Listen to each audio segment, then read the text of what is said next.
ආයුබෝවන් සියලුම දෙනාට අද මම කතා කරන්න යන්නේ සුවිශේෂී ග්‍රහ මාරුවක් පිළිබඳව. ඒ තමයි ගුරු ග්‍රහ මාරුව. මේක සුවිශේෂී වෙන හේතුව තමයි මේ ගුරු ග්‍රහයා කටක රාශිගත වීමක් සිද්ධ වෙනවා.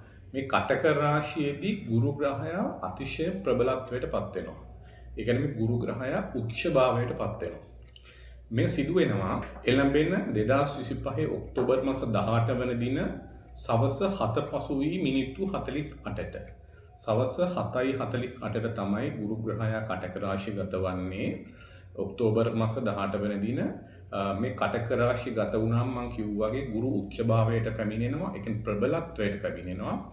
ඒ වගේම තමයි මේ ගුරු පුත්‍රකාරක ඒ වගේම ධනකාරක වශයෙන් ජ්‍යොතිෂය හඳුන්වනවා. අපි ගත්තොත් පරිණත භාවය, කලබල නොවන ගති, ගෞරවය, මතු දියුණුව, නීතිගරුක භාවය, හික්මීම, වාසනාව, උසස් අධ්‍යාපනය, ගුණගරුක භාවය, වැඩිහිටියන්ට සැලකීම ආදී උසස් ගුණධර්ම වලට මූලිකත්වය දරන්නේ මේ ගුරු කියන ග්‍රහය. ඉතින් මේ ගුරු කටක රාශිගත වීම සහ එහි ගත කරන කාල පරාසය තුලදී කොයි ආකාරයේ